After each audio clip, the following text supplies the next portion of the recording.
Imagine o século XIX no Brasil, um país extremamente católico, entrada de protestantes. Vamos saber como é que é? Roda a vinheta.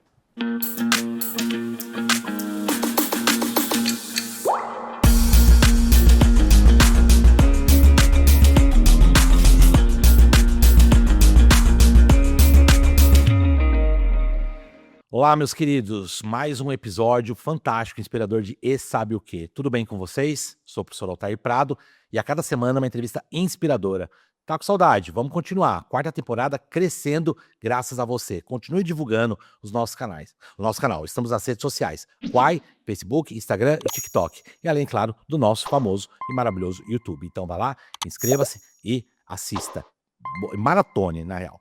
Vamos lá, hoje uma entrevista muito importante, que eu gosto, é um assunto muito real, muito atual. Eu quero entender um pouquinho, porque um país extremamente católico teve a entrada dos protestantes no século XIX. Eu quero saber como foi essa entrada num país extremamente católico, porque até hoje temos ainda discussões sobre religião. E nada mais, nada menos, eu trago o melhor de todos aqui, meu amigo Wagner. Wagner é historiador, ele fala que não é, mas é.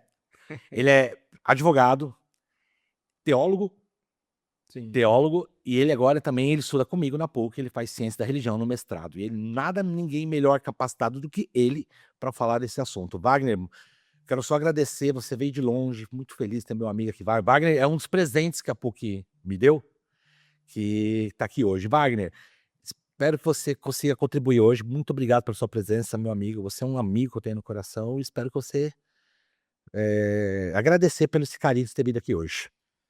Maravilha, quero saudar ao grande audiência que você tem, programa Sabe o Quê? É motivo de júbilo, contentamento estar aqui. Professor Altair, você é meu amigo particular. Sim. E fiquei muito feliz pelo convite. Espero que nós possamos ter, como você fala, conversas inspiradoras aqui nesse programa. Estamos aí para contribuir. Sou pesquisador de protestantismo e temos algo a passar aqui nesse programa que eu acredito que vai ser de utilidade pública. Concordo até porque protestantismo no século XIX, como é que foi isso, Wagner? Você tem um pouco para falar pra gente? Foi um choque, não foi? Foi autorizado pelo governo? Você consegue falar um pouco sobre isso? Sim, vamos falar um pouco sobre isso. Eu acho que é importante, a gente estava até falando aqui nos bastidores, essa terminologia protestante, Sim. que ela é muito confundida, dependendo do local em que ela é trazida à tona. Essa ideia protestante, ela vem lá da Reforma. Então você tem a figura de Martim Lutero, como o reformador que fez um movimento ali na Alemanha. Rompeu com a Igreja Católica, não foi? Exato. A ideia de Lutero, quando você vai pesquisar a fundo, inicialmente não era ter um rompimento institucional, mas culminou nisso. A ideia dele era introduzir uma denúncia, tem a tão famosa 95 teses, em que ele vai denunciar o que ele entendia ali como heresia da igreja. Como a igreja, evidente, não aceitou, ele foi apoiado ali por príncipes, camponeses, etc.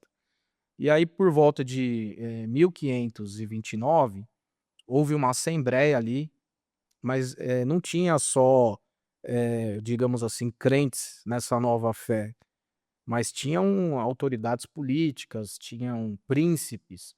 E essa reunião ela foi na cidade de Spira, na Alemanha. E lá foi feito um protesto contra o imperador, né, Carlos V.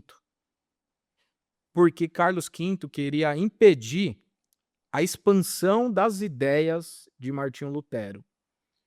Ele via Porque Lutero, desculpa, como uma ameaça para ele ou não? as ideias protestantes, porque os territórios católicos iriam se tornar territórios luteranos.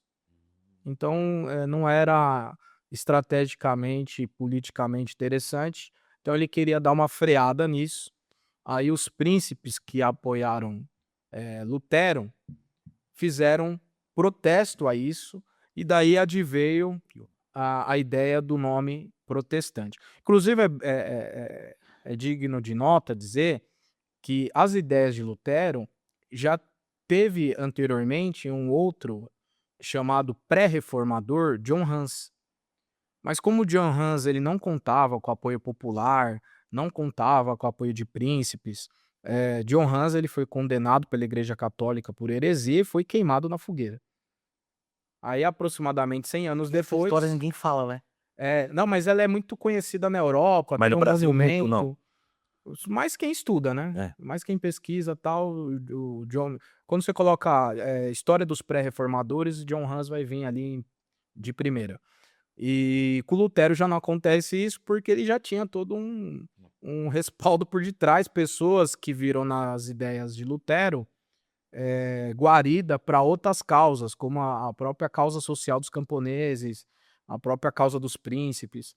Então, protestante vem da ideia de protesto literal mesmo. Sim. E aí, você, quando chega no Brasil, chega os protestantes, é isso? Sim, são chamados protestantes. Essa primeira, digamos assim, onda evangélica é chamada protestante, porque você tem um escritor chamado Paul Freston, que ele vai falar das ondas evangélicas, inclusive ele vai falar das ondas pentecostais, são, são ondas, cada onda é, vamos colocar entre aspas, movimentos, né? Então, são chamados de protestantes, ou alguns preferem dizer igrejas históricas. São essas. Aí, Wagner, vamos lá. Esclarece aqui para a audiência o que é protestantismo, evangélico, pentecostal. É tudo a mesma coisa? Bom, são evangélicos, porque a palavra evangélico, ela vem literalmente do evangelho que você tem lá no Novo Testamento, Mateus, Marcos, Lucas e João, Sim. né, que é o evangelista Mateus. A gente fala que é evangelho de Jesus Cristo, segundo o evangelista Mateus. Evangelho de Jesus, segundo o evangelista Marcos. São os evangelhos. Essa palavra evangelho, do grego, né, ela vai trazer, se você for fazer uma tradução, a ideia de boas novas ou boa notícia. Então, todo aquele que crê no evangelho, certo? Ele é chamado de evangélico. Só que esses movimentos, eles são divididos em igrejas históricas, igrejas, vamos dizer assim, pentecostais e igrejas neopentecostais, certo? Só que o que eles têm em comum? São evangélicos. Só que eles são de, vamos dizer assim, dispensações históricas diferentes. Eles são de momentos históricos diferentes, certo? Agora, quando você fala de Brasil Império, e até para situar, o pessoal, né, você que é um historiador, né, o Brasil ele tem as suas fases, né, Brasil colônia, Brasil regência, Brasil império e Brasil república. Sim. Quando você fala aqui de Brasil império, você está falando de protestante. Você não está falando de pentecostal, que não existe movimento pentecostal ainda, Só né? protestante no Império. Protestante, porque você está falando aí de 1822 a 1889. Isso. Então, nesse recorte temporal, não se fala de pentecostal aqui no Brasil ainda. Já se falava fora ou não? Ou também é um termo mais recente isso? A palavra pentecostal, na verdade, ela vai ganhar força em 1906. Tá. Antes disso, a gente fala de movimentos, de avivamentos. Aí quando você vai fazer um estudo da história de avivamentos, e aí tem historiadores especializados só nisso, você vai ver que houve avivamentos em outros lugares, em outras épocas. Como Escócia, por exemplo, teve um momento de avivamento. A Inglaterra teve um grande momento de avivamento. Mas quando você chega em 1906, acontece um fenômeno interessante. Você tem um pastor chamado Charles Parham, De onde ele é? americano. Americano. Ele começa um movimento de cruzada missionária na cidade de Kansas City, Uhum. certo? E aí ele começa a pregar a ideia de curas sobrenaturais e de um fenômeno que é chamado glossolalia, né, que é falar línguas estranhas, certo? E isso, o que vai acontecer? Ele funda uma escola teológica, certo? E aí eu gosto muito dessa história, Thaí, porque você sabe que eu gosto Conte, de estudar escravidão, né? Aí tem um filho de escravos chamado William Seymour. William Seymour, ele era de uma família muito pobre, filho de escravos, certo? Ainda jovem, ele, salvo engano, ele teve varíola e ficou com sequela, ele ficou caolho, perdeu A visão. a visão de um dos olhos. E o que que acontece? Ele tentou frequentar uma igreja protestante, uma igreja de brancos, certo? Mas por conta da segregação racial, né, a gente tá falando de 1906, Nos Estados Unidos nos ainda? Estados Unidos, ele não foi recebido. E ele começou a frequentar exatamente a escola de Charles Parham, certo? Escola teológica, mas por conta da segregação racial, vai ter alguns biógrafos que vão dizer que ele tinha que ficar com a carteira do lado de fora da sala. Pensa na situação. Os caras estão estudando teologia bíblica, os caras estão estudando a Bíblia, E mas o cara do lado de fora com excursão, né? uma cadeirinha lá. E aí é muito interessante essa história, que aí ele dá sequência nesses estudos dele, mas ele inicia um movimento dele, que é na rua Azusa Street, é o nome da rua, certo? E aí esse movimento, ele começa num imóvel que anteriormente já tinha sido inclusive uma igreja, só que agora ele estava desocupado, ele começa nesse imóvel, e lá os jornais escritos da época, e por isso você tem como rastrear historicamente por análise documental, ou seja, tem historiografia, os jornais vão dizer dos movimentos que ali aconteciam, que é atribuído a fenômenos sobrenaturais, dizem que pessoas falavam línguas estranhas, teve situação de pessoas que, no que os estudiosos vão chamar de efusão do espírito, ou de uma êxtase. Pô. Depende do teórico, né, do cientista que está analisando, cada um vai dar uma terminologia.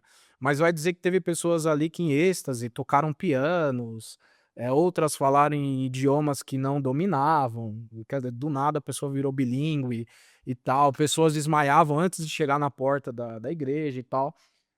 E aí a fama cresceu, certo? E começou a receber estrangeiros do mundo todo. Esses estrangeiros passaram pela Rua Azusa e começaram a partilhar esse movimento no mundo todo. Inclusive, depois, missionários que iniciam o movimento pentecostal no Brasil passaram antes na Rua Azusa. Então, daí vem a ideia do pentecostal, certo? Mas essa ideia do pentecostal, você está falando do século XX. Mas Você está falando no Brasil do século XX. tá, agora eu vou falar, por exemplo, o Universal, a Igreja Quadrangular, essas são o quê? Chamadas de Essas igrejas são chamadas de neopentecostais. bem depois ainda. Paul Freston já vai dizer que já não é a primeira onda. Paul Freston é um grande teórico, tá? Você pode ver referências, os livros dele e tal. Pode buscar aí nas Cara, o referências. cara é uma lenda. Então peraí, então vamos lá. Eu quero chegar nesse ponto, porque as pessoas me perguntaram, confundem muito. A Universal não é mesmo que a Anglicana, um exemplo. Não, vamos lá. Se for. A anglicana já tem uma história política, a anglicana é um movimento de rompimento Coitado. com a Igreja Católica, certo? Ou a luterana, por exemplo. A luterana já vem de Martim Lutero, os luteranos. Aí você tem a anglicana, Tem você tem a congregacional. a calvinista. Eu até anotei aqui, se quiser a gente vai desenrolando, mas assim, as igrejas chamadas históricas, basicamente, seria os metodistas, Sim. os batistas, os presbiterianos e a igreja de Kelly, que na verdade na época era chamada Igreja Fluminense do Rio de Janeiro, e depois ela se tornou a congregacional, né? Essas igrejas, elas recebem a alcunha de igrejas históricas. Já das pentecostais, aí é chamado pentecostalismo clássico. O que acontece? Você tem, em 1910 chegou o italiano Franciscon, certo? Que teve contato com experiência lá nos Estados Unidos, com o movimento da Rua Azusa. O Franciscon começou o movimento dele, que depois se tornou a Congregação Cristã do Brasil, certo? E você tem os suecos, que também passaram pela Rua Azusa, tá vendo a importância do trabalho do William Seymour, né? E aí depois vieram, o italiano ele chegou no Porto de Santos, depois veio trabalhar em São Paulo. Já os suecos chegaram em Belém do Pará, certo? No norte do país. Os suecos lá em Belém? Daniel Berg e Gunnar Wingren. Esses daí, eles iniciaram um movimento, na verdade eles eram batistas, não foram aceitos pelos batistas, porque eles quiseram introduzir o movimento pentecostal dentro dos batistas e não foram aceitos. Eles iniciaram o movimento em Lares, que depois se tornou uma igreja, se eu não me engano, apostólica da fé, que depois virou as Assembleias de Deus. Então, Assembleia de Deus e Congregação Cristã é chamado Pentecostais de Primeira Onda. Aí depois, já na década de 70, 80, aí vai vir as demais. Aí você vai ver as grandes, as chamadas neopentecostais. Por que neopentecostais? É novos pentecostais. Aí você vai ter a Igreja Universal do Reino de Deus, do Edir Macedo. Você vai ter a do R.R. Soares, que é a Internacional da Graça. São concunhados. Não sei se vocês sabem. Não. A esposa do Edir é irmã da esposa do R.R. Sabia disso? Não sabia. Quando você vai assistir o filme Nada a Perder, que é a biografia, filme biográfico do Edir Macedo, ele até tem uma cena lá que ele ridiculariza o cocunhado dele lá, né? Meio que dá a entender que teve que romper com ele porque ele não tinha visão e tal. Enfim, isso é marketing no filme. E aí, o que acontece? Aí na década de 80, você vai ver nascer as igrejas com foco em jovens. Aí você vai ter a Renascer em Cristo, né, do Estevão Hernandes e a Sônia Hernandes, que o que eles fizeram para construir... Eles estão ainda existe a A Renascer, igreja é forte, né? mas eles ainda são? São líderes, vai perpetuar, já tem a Bispa Fê, que é a filha deles. Igreja familiar, para não ser processado o programa, nem eu, né, então vamos colocar aqui igreja familiar, né? Vai tendo a sucessão. E aí o que acontece? E aí depois vai proliferando, certo? Aí você não tem como mais mapear isso. Eu nem vim preparado para isso, mas tem algumas pesquisas que apontam que existe denominações evangélicas registradas em cartório de notas, que aí você tem a Anoreg, que que você consegue rastrear quantas igrejas tem registro. Então eles têm um levantamento exato lá. Mas assim, depois você pega na internet, você acha essa informação, mas já passam dos 100 mil. Nossa. Então existe mais de 100 mil denominações evangélicas registradas em cartório de notas no Brasil. Então não dá para rastrear mais. Perdeu a mão isso aí. Mas as maiores são essas. Aí depois vai vir Mundial. A Mundial é o rompimento já da Igreja Universal do Reino de Deus, porque o Valdomiro era aliado do Edir. Aí vai ver... o que acontece, Alter? Vou usar uma expressão que vai situar aí o nosso internauta. O que acontece? A Igreja Católica, ela cresce por assimilação. O que é assimilação? Começa um movimento dentro da Igreja Católica, isso vai parar no Vaticano, em Roma, certo? E aí a igreja, com a autorização papal, ela assimila. E aquilo ali vira uma congregação religiosa.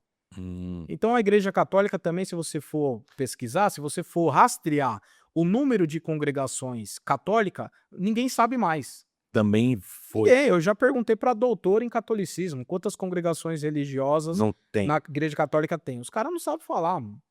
Que seria como se fosse pequenos ministérios dentro da Igreja Católica. E aí... Só que a igreja, o que ela fez? Assimila. A igreja evangélica é o contrário. A igreja evangélica, ela cresce por fragmentação. Então, assim, tem um movimento, eu tenho a minha igreja, tal, igreja, sei lá, de Mogi das Cruzes. Mogi das Cruzes, tá lá a minha igreja. Aí ela cresce, de repente um aliado meu ali, por algum motivo pessoal, enfim, se desagradou de alguma coisa, ele vai romper comigo e ele vai iniciar um outro movimento. Isso é fragmentação. Ou seja, ela cresce na divisão. No rompimento. No rompimento. A católica não, ela agrega. Ela vai agregando. É diferente. Tanto é que assim, Wagner, você sabe que o Brasil, o catolicismo sobreviveu por causa dos leigos, por causa que não tinha padre para todo mundo, tinha o padroado. E isso durou até século XIX. A católica foi a única exclusiva até o século XIX, não foi? Aqui no Brasil? Então, você tem a Constituição de 1824 que instituía que a religião católica era a religião oficial do Estado. Sim. Certo? Mas o artigo 5º da Constituição de 1824, ele de forma sutil, ele dava abertura para que outros movimentos que, desde que fossem cristãos, fossem aceitos, tolerados. Mas na prática, a gente vê que não é o que acontecia, porque assim, conforme foi chegando os protestantes aqui no Brasil, o que acontece? Eles eram proibidos de registrar casamento, certo? Não podia um protestante registrar casamento. Eles eram proibidos de fazer um sepultamento em cemitério católico, certo? Aí isso acabou culminando em cemitérios clandestinos ou cemitérios depois protestantes. E algumas cidades aí de interior, os pastores negociavam com o padre e tal, o padre, debaixo do pano deixava enterrar no cemitério católico, mas teoricamente era uma exceção, não podia.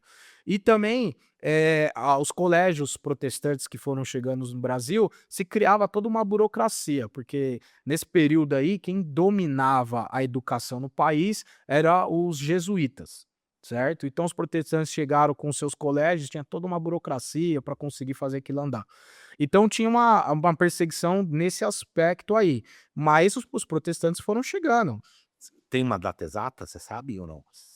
Foi no Então, meio não foi no primeiro reinado, foi no segundo. o que que acontece? A gente tem que ser exato nas informações, principalmente por causa de hater, né? E hoje todo mundo tem acesso a uma inteligência artificial e Sim. tal. O que que a gente tem que entender? Protestantes já passavam pelo país desde colônia. Já tinha. Já passava, mas não ficava.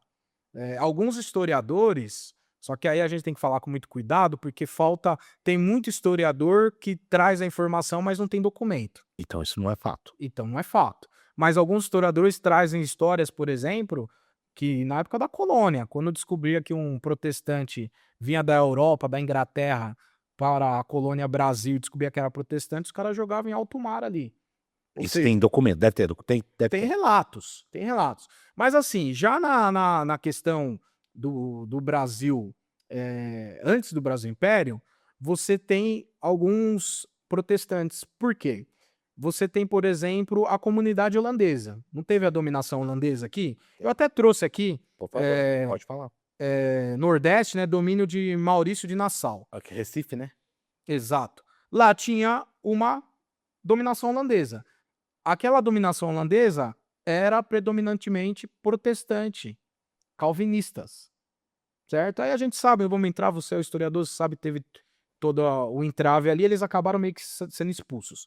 Mas você teve uma outra colônia francesa no Rio de Janeiro, muito antes do Brasil Império, que é de 1557. Que era a Francesa Antártica, né? Exatamente, meu querido. Francesa Antártica. E aí aquele movimento de Nicolas Durand Villeneuve, e também de Jean Delery, era todos calvinistas. Ah, é? Então, assim, já tinha protestantes, certo? Só que aí, isso aí era tudo informal, certo? Ou seja, eles estavam numa situação de imigração e eles confessavam a fé protestante. Eles não eram de missão. Eles estavam aqui e eram protestantes, são coisas diferentes. Mas aí antes dos oficiais, é bom citar, teve James Diego Thomson. O que esse Diego Thomson ele fez? Ele é James Diego Thomson, mas ele é conhecido como Diego. Ele veio aqui em 1820 no Brasil distribuir Bíblia. E protestante. Protestante. Veio distribuir Bíblia no Brasil. Então, assim, são algumas informações que a gente traz que são antes das missões organizadas. Esses fatos que eu estou trazendo aqui. Aí depois você começa a ter uma coisa mais organizada. Aí eu queria falar contigo, Altair, que eu sei que você gosta de Dom Pedro II, né? Eu sou muito. Eu sei que você gosta. Imagina. Ó, olha que massa isso daqui. Guarda esse nome. Robert Reid Kelling. Ok. O que que acontece? Esse cara é escocês, né? Inclusive o Diego Thomson, que eu acabei de falar que veio aqui entregar a Bíblia, também era escocês. Esse cara era escocês e médico. E o cara tinha uma linha protestante muito forte e tal.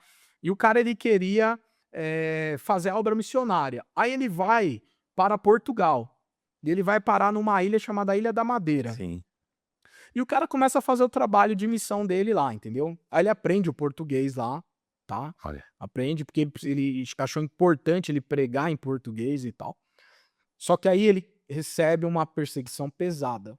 Sim. Certo? Aí o que que acontece? Ele tem uma passagem pelos Estados Unidos, certo? E o que que vai se trazer aqui? Que ele toma conhecimento do Brasil e das ideias de Dom Pedro II, se interessa. Como ele já tinha aprendido Dom Pedro era bem português, liberal, né? Era, bem liberal. Ele vem para Brasil. Então ele chega no Brasil aqui em 1855, certo? Bem no início do reinado. Aí ele aluga, olha que interessante, vai para a capital, Rio de Janeiro, ele aluga a casa do embaixador dos Estados Unidos. A casa que ele veio morar aqui no Brasil. Ele aluga a casa, tal, não sei o quê. E o cara era erudito. Dizem que Kellen era um cara extremamente erudito. Olha. Entendeu? Era médico, falava vários idiomas, tinha viajado o mundo e tal.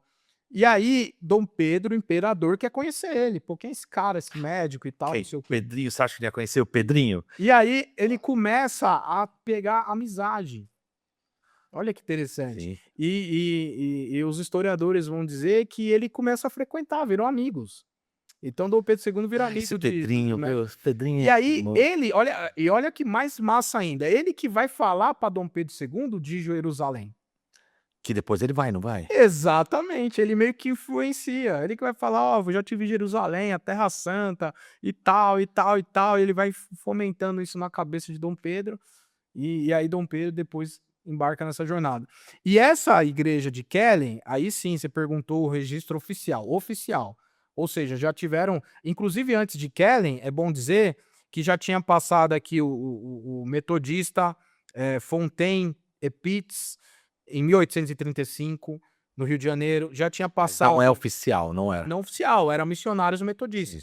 Já tinha passado aqui Daniel Kidder, 1837, também metodista.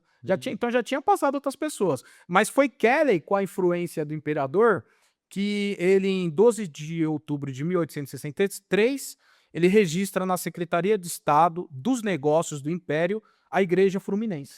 Então ele Só- foi lá e faz o registro. Tem uma coisa até bem bonita, porque é registrado no dia do nascimento de Dom Pedro I, do pai dele. Será que tem uma coisa? Será que foi intencional isso daí? Bom, aí eu já não sei, mas... Porque o pai dele era uma pessoa muito também evoluída, em certo ponto. Sim. Mas ele aceita. E você tem algum registro se Dom Pedro olhou com bons olhos? Porque o Dom Pedro era muito curioso, né? O que acontece? Você vai ter, eu até trouxe a bibliografia, caso alguém interessar. Você vai ter um livro aqui de Émile Leonard, que é o Protestantismo Brasileiro, certo? É um livro histórico. O Leonard, ele vai dizer que Dom Pedro II e Kellen tinham uma boa amizade, Tinha. de sentar e tomar um café, entendeu? É o Pedrinho, né? tinha uma boa Pedrinho, amizade. né? Tá vendo, Fernando? Pedrinho. Aí depois vai chegando os outros. Isso aqui é o Kelly. Depois quem vai chegar, a igreja presbiteriana, vai chegar Ashbel Green Simonton. Isso quando? Isso aqui em 1859. Já 4 anos depois. Inclusive tem a história que diz que Kelly chamou Simonton para aconselhar, porque Simonton era um garotão de 26 anos. Chegou com muito ímpeto e tal. E o aí Brasil diz a era um história campo inexplorado, né? e também ele chegou no Rio de Janeiro e tal. Aí diz a história que Kelly chamou o Simonton, né? Mais ou menos o jeito, vamos trazer para o público entender, mais ou menos assim, vai devagar, meu, que eu já tô fazendo um network com o Você pode dar operador. uma maneira. Vai, senão você vai queimar nosso filme aqui. Entendeu? Mas aí chegou o Simonton, certo? Aí no ano seguinte chegou o cunhado do Simonton, que é o Alexander Latime Brockford. Sim. E por que é importante citar o Brockford? Que o Brockford foi o cara que evangelizou o primeiro padre que se converteu ao protestantismo no Brasil. Tem o nome do padre? Manuel José Conceição. Eu não acredito. É, Olha, Fernando, tá vendo? Tá vendo como é bom esse programa? Inclusive, hoje, Ah. olha que interessante. Eu não sou presbiteriano, mas na igreja presbiteriana é muito conhecida a faculdade presbiteriana Mackenzie. É. Só que, na verdade, o seminarista que ele está se preparando para se tornar um reverendo presbiteriano, ele não estuda no Mackenzie. Ele estuda num seminário que leva esse nome aqui, José Manuel Conceição. Ah, não é? Não, ele estuda no seminário José Manuel Conceição. É em homenagem a esse padre aqui que se converteu, com a pregação de Brockford. Agora vamos falar. O Brasil sempre foi um campo muito cheio, né? É uma terra fértil para isso, né? O Brasil sempre foi, né, Wagner? Sim. Que interessante. Ô, Wagner, você falou metodista. Eu já fiz faculdade de metodista, de letras, e eu não. Caiu, depois eu pego. O que é metodista para você? A metodista é o quê? Vem de onde? Porque eu queria saber de você agora. Batista, metodista e presbiteriana. O que eu vejo muito lá na PUC falando de batista, metodista. O que acontece? Aqui, inclusive, é bom mencionar que você tem no protestantismo de migração, se ele falar assim, no século... Só um minutinho, o que chegou primeiro foi qual? Esse daí do rapaz Dom Pedro II, Formalmente foi o Kelly. que é Mas da... antes disso já Mas tinha que é da... metodista aqui. Esse Kellen é de qual? O Kelly, o que que acontece? Ele foi para a missão em Portugal, Uhum. de Portugal, Para os Estados Unidos. passagem, e veio para aqui, certo? Rio de Janeiro. Ele não veio institucional. Ele não foi enviado. Entendi. Ele veio sem vínculo formal. E ele abriu qual aqui?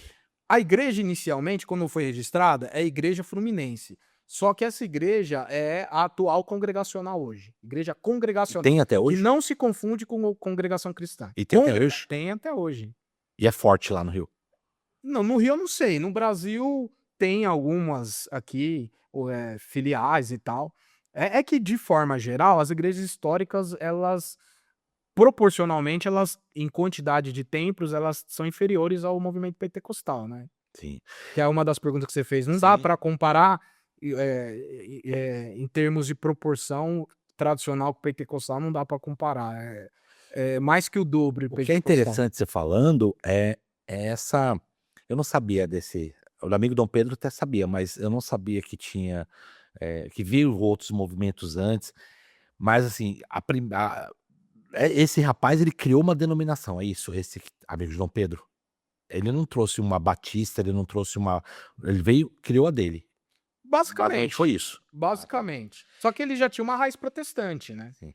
E essa igreja dele tinha uma raiz lá no Lutero, você sabe dizer, Calvin... Todo protestante tem uma raiz em Lutero. Só que aí, se você for dar um outro programa, posso até vir. Por Se favor. você for falar da história do protestantismo mundial, é comprida. Muito, Tem, muito. porque o próprio metodista, ele vem lá de John Wesley, né? Sim. Porque John Wesley, os irmãos Wesley, né? Que são 2 irmãos e tal, e mais o grupo de amigos e tal, eles iniciaram um movimento universitário de oração, certo?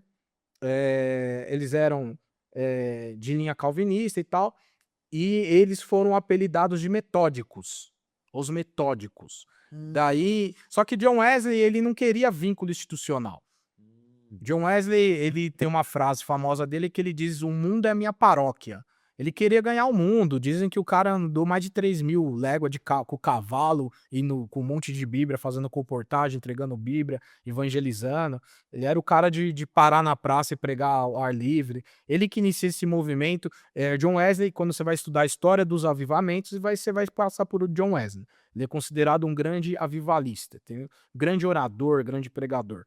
E o movimento metodista, ele originalmente ele vem daí, certo? Só que esses metodistas que chegaram aqui, eles vieram de missão, vieram enviados, né? Então é missão norte-americana. Norte-americana. Batistas, metodistas e presbiterianos são missões norte-americanas. Você sabe a origem da Batista ou não?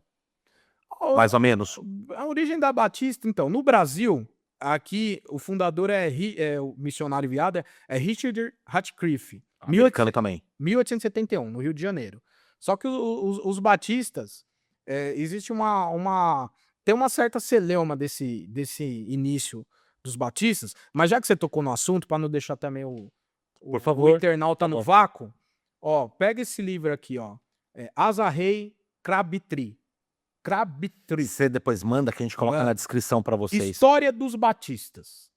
Certo? Esse é o maior historiador da Igreja Batista. Lá ele vai trazer todo um panorama, inclusive dos presbiterianos. Eu recomendo aqui um livro de Alderi Souza de Matos, História da Igreja Presbiteriana, certo? Aí vai trazer toda a história, o contexto. Mas assim... Mas a ideia do Batista é por causa da fórmula batismal, né? Que houve em um dado momento a discussão de como se deveria fazer o batismo. E aí um movimento de protestantes falaram, olha, o batismo ele tem que ser por imersão, certo? Você tem que imergir a pessoa na água. E aí daí vem a ideia dos batistas. De batismo. De batismo. A ideia então já foi uma fragmentação de uma celeuma que houve relacionada à questão de batismo. Mas essa não chega a ser histórica como calvinismo, anglicanismo, já ser uma outra linha. Porque a história do protestantismo mundial, o que acontece? Você tem a reforma com Lutero, e aí vai surgindo os movimentos. Desses movimentos, como eu expliquei anteriormente, vai fragmentando em outros movimentos. Aí começa a vir ondas, Vai é isso? ramificando, vai ramificando. É uma coisa que já, como você falou, já não dá mais pra contar, já não consegue mais, né? Atualmente é muito complicado, mas esses históricos você consegue rastrear os batistas, os metodistas, só que é um estudo específico, né? Porque no Brasil tem muito batista, metodista, anglicano é pouco aqui no Brasil, né? Só que aí você tem que entender, Altair, olha que interessante. Vamos pegar, a gente tá falando de Brasil Império. Já aqui começou a romper, porque, por exemplo, você chegou os presbiterianos, chegou Simonton, chegou o Rockford, certo? Eles começaram a conquistar as lideranças nacionais. Então, aí veio o Manuel Conceição, que era padre, se converteu. Aí, em algum momento, vai entrar aqui o Carlos Eduardo Pereira, certo? Já O que brasileiro, acontece? já Brasileiro. O Carlos Eduardo Pereira rompeu com a igreja mãe na América. E fundou a própria. Já iniciou um outro movimento presbiteriano, que é a Presbiteriana Independente do Brasil. Já é o... Já rompeu. Então, quer dizer, esse negócio de romper, desde Lutero até hoje, sempre foi acontecendo. parece que é comum, né? É assim, É comum, é o modus operandi do protestante. já o catolicismo você falou que não. O protestante sempre protesta, né? Ele tá Sempre. aqui, e daqui a pouco ele sai Aí, não, eu tô fora. vendo isso. E o católico não, ele fala aí, vamos lá e... No caso do Carlos Eduardo Pereira, o que acontece? A igreja, a agência, vamos dizer, como uma agência missionária, mandava recursos para os colégios presbiterianos, certo? E o Carlos Eduardo Pereira, ele tinha uma bronca porque ele queria que mandasse dinheiro direcionado aos missionários. Então essa foi uma primeira Primeiro linha de discussão. Uma outra que ele bateu forte é que os presbiterianos eram maçons, certo? E aí o Carlos Eduardo Pereira, ele falou, não, eu não aceito isso aqui não está de acordo com a Bíblia. E começou a bater de frente com os caras. Aí fizeram uma assembleia, certo? Teve uma assembleia. E aí, eles já tinham uma força muito grande aqui. Aí os caras gritaram, abaixo o americanismo e tal. Os caras meio que protestaram e tchau. E saíram da assembleia Teve e sucesso acabou. essa aqui, Abreu. Tem, a igreja presbiteriana independente existe. Sim. Eu vejo muito da Batista, né? Eu comecei a ter muito mais noção de Batista depois que eu entrei na PUC. Porque tem de Batista lá, né? O nosso amigo Daniel, tem muito de Batista. Eu não sabia que tinha tanto Batista. Agora, você conhece nosso amigo Sérgio lá, o que até teve uns problemas de saúde? Ele é de uma outra. Congregacional. Aqui Essa é original. do Kelly. A gente tá falando aqui, é do Kelly. Essa é a dele. É. Ah. O Kelly fez muitas contribuições sociais também, viu? A escola bíblica dominical no Brasil, a primeira que houve foi o Kelly que fez na casa dele. Ah. Entendeu? Isso tem documentado, tem. Que legal. E ele copia um cara chamado Robert Hikes. Okay. Robert Hikes é um britânico. Aí Robert Hikes ele fazia uma escola bíblica dominical, aí as crianças de periferia não estudavam, só trabalhavam, e no domingo tinha folga. Aí ele queria alfabetizar essas crianças, o Robert Hikes, né? E ele traz essas crianças para casa dele e começa a ensinar, a alfabetizar essas crianças e tal, que era também protestante, Robert Hikes.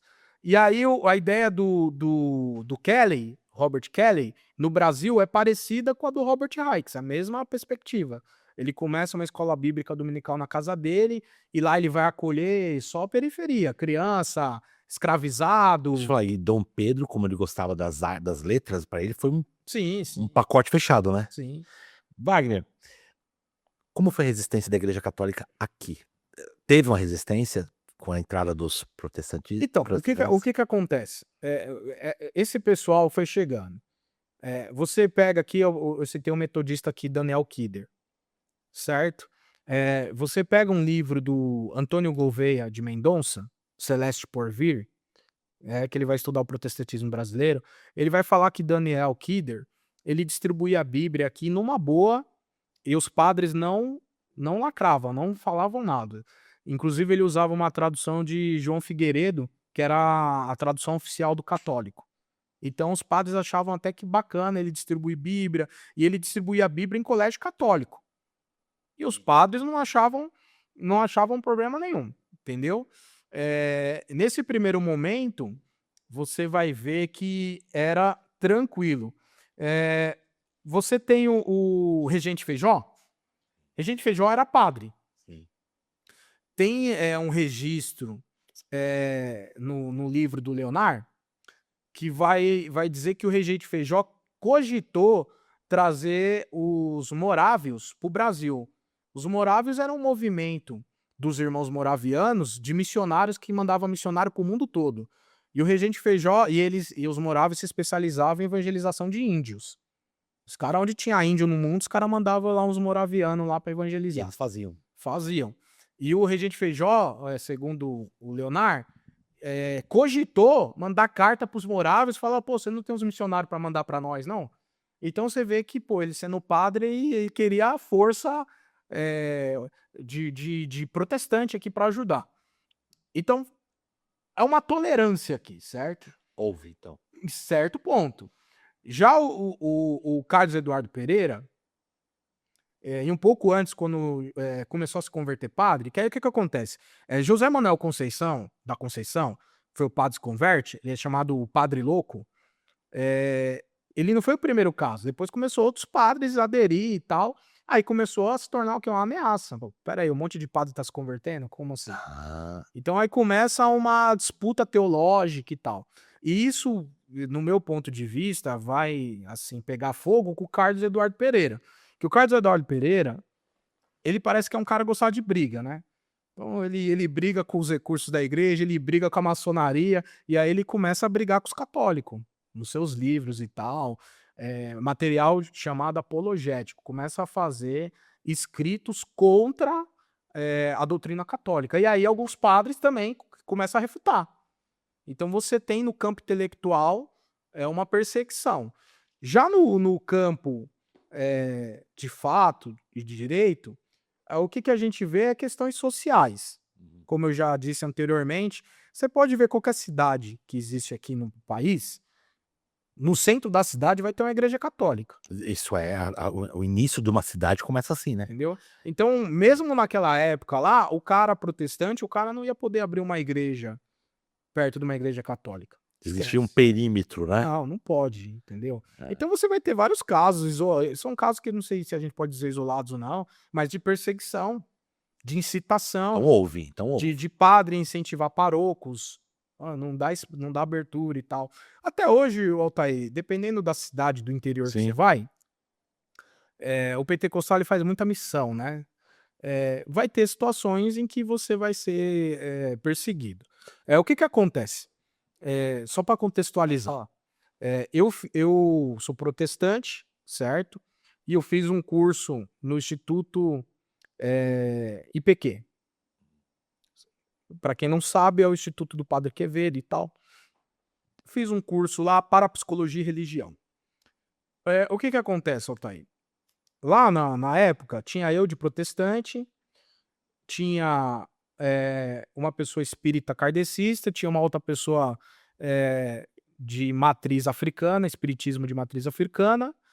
Aí tinha lá mais ou menos uns 9 seminaristas a padre e o resto tudo padre, certo? E aí o que acontece? No refeitório, na hora do bandejão que eu fui sentar para almoçar, tinha um padre, na época era da Moca, e tinha mais 2 padres com ele. Na hora que eu sentei, o padre da Moca virou para os outros 2 e falou assim: o que esse protestante quer roubar o nosso conhecimento? E levantou os 3 e deixou eu sozinho na mesa. Aí depois chegou um padre chamado Antônio, lá do Ceará, e falou assim: esses 3 não me representam. Eu vou ficar com você e você vai almoçar comigo todos os dias do curso, e no dia que eu celebrar a missa, você vai participar da Eucaristia. Quanto foi isso? Quando foi isso? Não tem muito tempo não, já foi anos 2000. Tá. Foi anos 2000. O que eu quero dizer com isso? A Constituição de 1824, no artigo 5º, ela instituía a religião católica apostólica romana como uma religião do Estado. Porém, tinha uma tolerância na legislação para outras linhas cristãs. Então, quando você vai falar de perseguição, ela não é institucional. Ela é regional, ela é de pessoas. Não do Estado. Ela é de pessoas. O que tinha do Estado é o que eu disse anteriormente. Você tinha dificuldades com questões que envolvia burocracia. Celebrar casamento, sepultamento, legalização de templo, esse tipo de coisa, de fato, existia. Mas não dá para falar de perseguição porque é incoerente, porque os protestantes começaram a abrir colégios. Então você tem o colégio da igreja metodista, você tem o colégio da igreja presbiteriana, e nesses colégios também estudavam católicos. Porque quem queria sair fora da linha jesuíta não tinha outra alternativa. Tinha que ir para um colégio protestante. E a importância do secundário era que o secundário, nesse período aí, te preparava para as grandes faculdades que você tinha, que era direito, medicina e engenharia. Era o que E tinha na Wagner, época. Os chamados doutoramentos, né? Os doutorandos sim. lá. Não, e aí você fala, então assim, a igreja até este ponto, ela e o Estado era uma coisa única. Com a Sim, proclamação da República em 1889, onde Estado e sim. igreja se separaram, houve melhoras, pioras? Você acha que ficou a mesma coisa? Era mais tolerante ou também porque o Estado não tinha mais a ver com a religião, tô nem aí?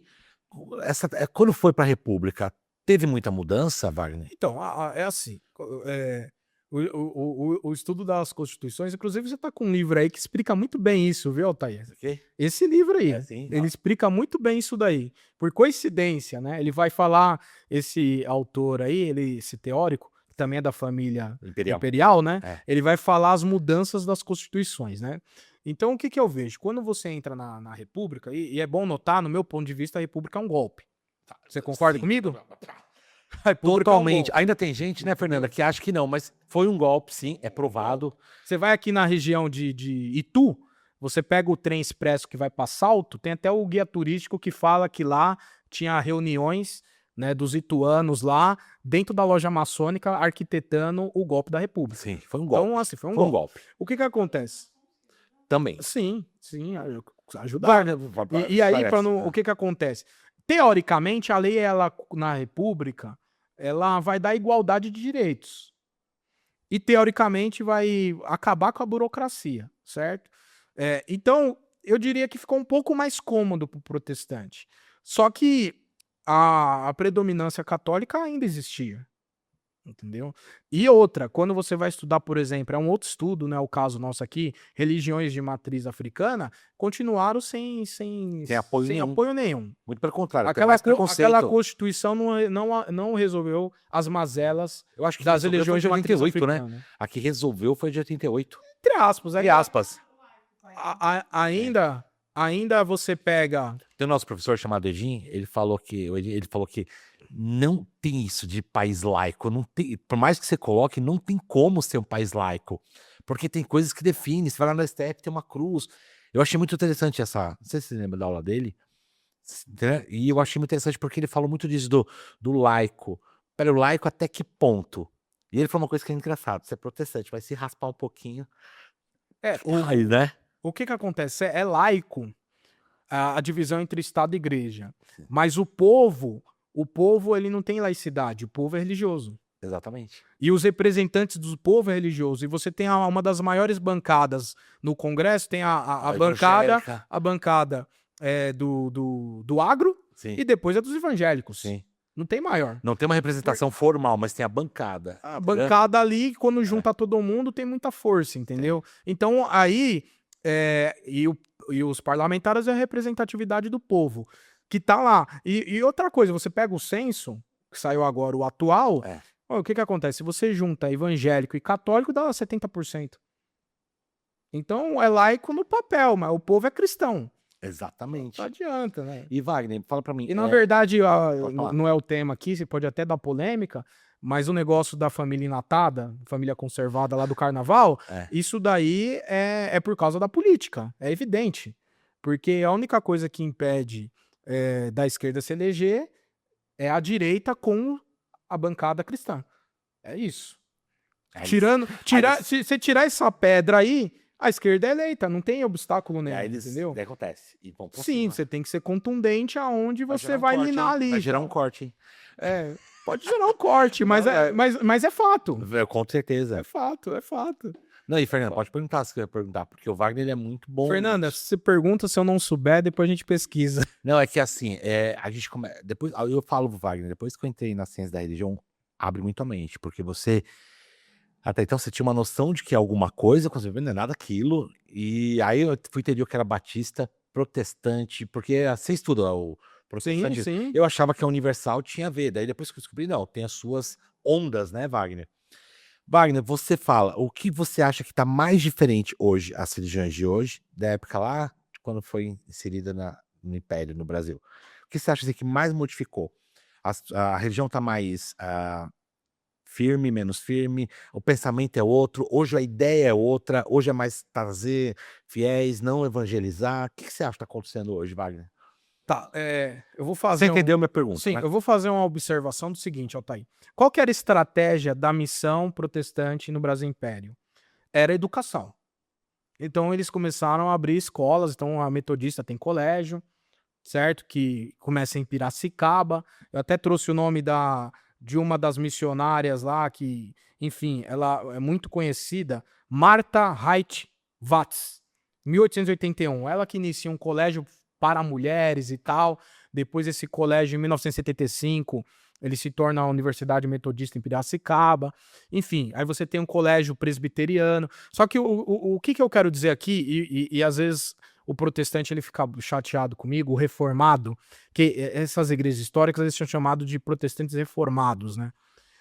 Eles ficam bravos comigo. Era ínfimo o crescimento e era direcionado à elite. Quem estudava nesses colégios era da elite. O único que tinha uma abrangência social era o Kelly, que abriu a escola na casa dele. Aí ele abriu para escravo, para índio, para todo mundo. Então esse povo era excluído também. Esse povo aí não tava na missão dessa galera. Eles não alcançavam essa galera. Aí você falou de pentecostal. Eu tenho um dado do censo aqui. Olha que interessante. Vamos lá. No censo de 1910, os protestantes eram 1,1% da população nacional. E hoje? Certo? Não vou nem falar hoje. 100 anos depois. Aí chegou os missionários que eu te falei. Chegou o italiano, o Luigi Francescon, em 1910. Chegou Daniel Berg, Gunaving e tal, que é os que iniciaram o movimento pentecostal. Certo? 1910 eles chegaram aqui. 100 anos depois que eles chegaram, em 2010 fizeram o censo, os pentecostais, os cristãos, já tinham crescido 600.000%. Aí eu falo para os protestantes de matriz histórica, os reformados. Os protestantes, os cristãos no Brasil cresceram com os pentecostais. Não adianta. Porque existe uma disputa no campo religioso, né? Bourdieu fala de campo religioso, né? Pierre Bourdieu, eu gosto desse sociólogo. Campo religioso, que os reformados eles falam que os pentecostais não tem cultura, não tem estudo, não tem colégio, não tem faculdade, não se aprofunda na teologia. Ok, eu sou um cara que eu gosto de estudar.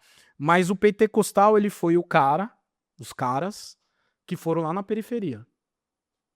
Essa é a realidade. Eles foram lá, na periferia. Sim. Eles foram lá na periferia. Exatamente. E o que significa a palavra progressista? Que eu já ouvi bastante. No meio pentecostal? É. Não, no meio do progressista. Não tem? Tem a linha progressista no meio evangélico. Então, como que é? A linha progressista no meio evangélico são os evangélicos de esquerda, né? São os evangélicos de esquerda, que têm as suas causas militantes e tal. Tem evangélico de esquerda? Tem evangélico de esquerda, tem igreja inclusiva. Esse é o progressista. Progressista. Por exemplo, a igreja para LGBT, é isso? Isso é um pensamento progressivo. Olha, mano. É um pensamento progressivo, com pautas específicas, né? Mas aí, Como que é mas aí vista? não- Como são vistas essas igrejas perante outras denominações? Não são muito bem vistas? Então depende, porque assim, aí você já entra no campo da teologia, né? Então, No pode campo falar, da pode. teologia, você tem a teologia fundamentalista. Sim. A teologia fundamentalista é aquela que não dá abertura na interpretação da Bíblia. O que tá lá é lei E pronto, acabou. E ponto, acabou. O fundamentalista não vai ver com bons olhos esses movimentos progressistas. E como é que o progressista faz para defender a sua causa? Ele vai fazer uma releitura da Bíblia de modo a dizer que aquilo ali é histórico, e aí ele vai falar que algumas coisas para o dia de hoje é anacronismo. Não cabe mais hoje. Né? O historiador sabe que é anacronismo, né? Você pegar um recorte temporal de um tempo e querer aplicar em outro, isso é anacronismo, tá? Então ele vai falar que algumas coisas era para aquele momento social, para aquele momento histórico, para aquele momento social e que hoje não tem validade. É a única forma que ele vai conseguir argumentar. É a única forma, entendeu? Porque tá escrito ali, você não tem como apagar mais, tá escrito ali. Então ele vai fazer uma releitura, ele vai falar, olha, isso aqui de fato tá escrito, Mas isso aqui era para tal destinatário, para tal povo, para tal época e tal, não cabe para nós hoje. E aí ele toca a vida dele com a ideologia que ele tem hoje. O fundamentalista não. O fundamentalista, ele vai defender uma ideia de inerrância da Bíblia, que ela é atemporal. Então, ele vai falar que valores morais, ele é atemporal, ele servia naquele momento histórico e serve também hoje. Então, assim, o fundamentalista não tem diálogo com o progressista. Não tem como. E hoje Não. cresce um número de progressistas. Melhor, né? Ou não? Então, tem um crescimento, mas eu acho que ainda não cresce tanto quanto eles queriam, né? Não. Não cresce tanto, não tem tantos. Eu Tá posso aumentando, falar, né? Wagner, que a agenda woke ela tá vinculada a essas igrejas progressistas. Sim. Então, para muitos, tem um olhar mesmo assim, meio. Aí o que a gente tem que pensar é o seguinte: me fazem esse tipo de pergunta lá na igreja, às vezes, né? Eu, como jurista, eu respondo com muita tranquilidade isso daí. Você tem que separar direitos civis de teologia. Exatamente. Certo? Porque o que acontece? Acho que foi em 2011 quando teve a pauta do reconhecimento de união estável de pessoas do mesmo sexo no cartório, vieram me fazer essa pergunta e eu falei que estava correto. Aí a pessoa, mas como assim está correto? Eu falei assim, é direitos civis. Você não pode misturar as coisas. E quando você fala de teologia, você está usando uma lente de uma interpretação bíblica acerca de uma matéria que é chamada sotérios, que vem aí soteriologia, logia é o estudo da salvação. Aí dentro da teologia vai se estudar na soteriologia quais que são os requisitos de uma pessoa herdar o reino de Deus e não herdar o reino de Deus. Aí dentro da teologia você pode fazer a discussão que você quiser e no final das contas também é só teórico, né? Como é que eu vou bater o martelo de quem entrou no céu e quem não entrou se eu não sou o porteiro do céu? Você discute teoricamente ali e tal, mas aí dentro desse teoricamente, o fundamentalista ele é o mais fechado, é o mais rígido. Ele já tem praticamente um checklist, literalmente, ó, tem que ter isso, isso e isso, né? E aí ele trabalha com o chamado santidade positiva e santidade negativa. Já ouviu falar sobre isso? Não, por favor. Em teologia, o que acontece? Santidade positiva é todas as ações boas que você, como cristão, tem que fazer.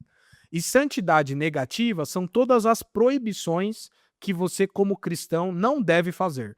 Então, o fundamentalista ele trabalha com isso, santidade positiva e santidade negativa. O que você tem que fazer e o que você não tem que fazer.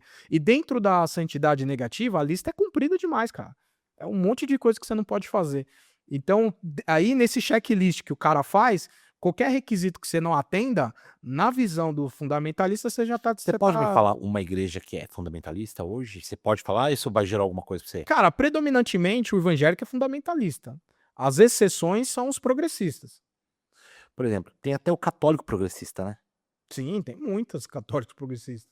Sim, A teologia da libertação é uma ideia progressista. Essa de falar. Aí a teologia da libertação não é a minha área de estudo, mas aconteceu um fenômeno interessante, né? Isso daí tem um... Me fugiu o nome do autor, ele até deu uma palestra lá na PUC, que ele escreveu Para Onde Vai a Igreja Católica. Eu sei, o nome dele é um livro laranja, não é? Isso, ele é o maior especialista em Max Weber. Ele no livro ele vai trazer essa ideia, que a teologia da libertação ela começa com uma pauta só, que é dos pobres. Só que conforme a coisa avançou, ela abraçou novas pautas. Então hoje qualquer chamado pequenos grupos, tem um outro nome para isso, mas minorias, não é? Minorias. grupos minoritários. Isso. Ele abraça essa causa de grupos minoritários.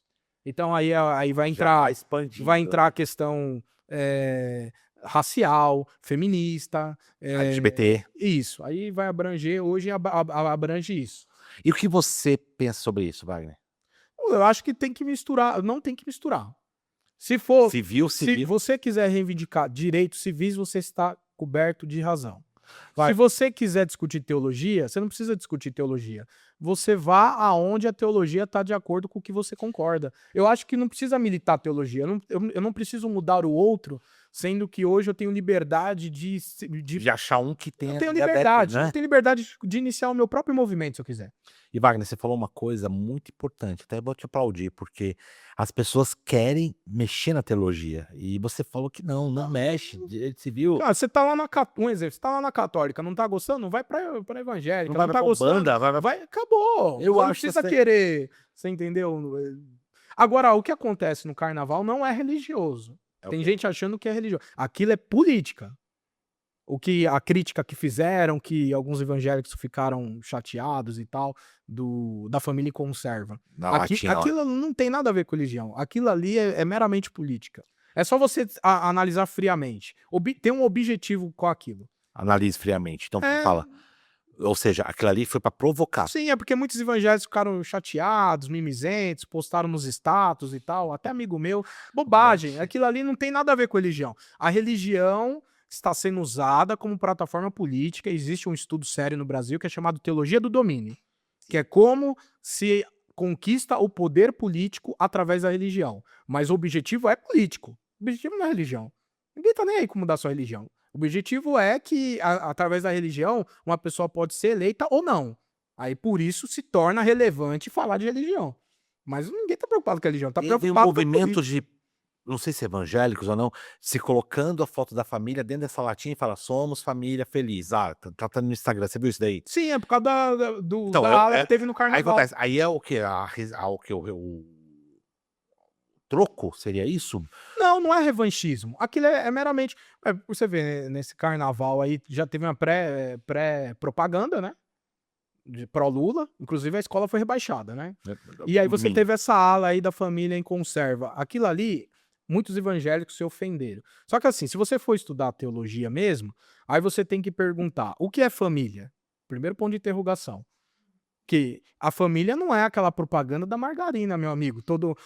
Papai, mamãe, filhinho, todo mundo branco, com os dentes brancos, comendo na mesa. Tipo, A família brasileira não é isso. A não. família brasileira é heterogênea, Ela é plural, é né? plural, entendeu? Então, a gente não tem que se ofender com isso. Isso daí é bobagem, não me ofendeu em nada. Em nada. E, na verdade, já me despertou o porquê disso, e aí eu associei. Bom, é por causa da política. Porque se você for pegar todo ativista de direita, que tem hoje, vamos dizer assim, repertório e tem audiência, eles são quem? Evangélicos. Então se usou daquilo para atacar E candidatos. tem da direita que não tem nem religião, né?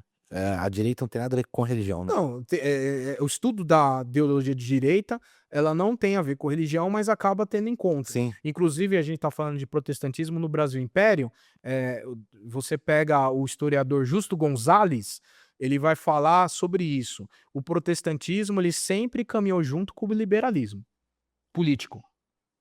Entendi. Sempre, entendeu? Então, o protestantismo é sempre...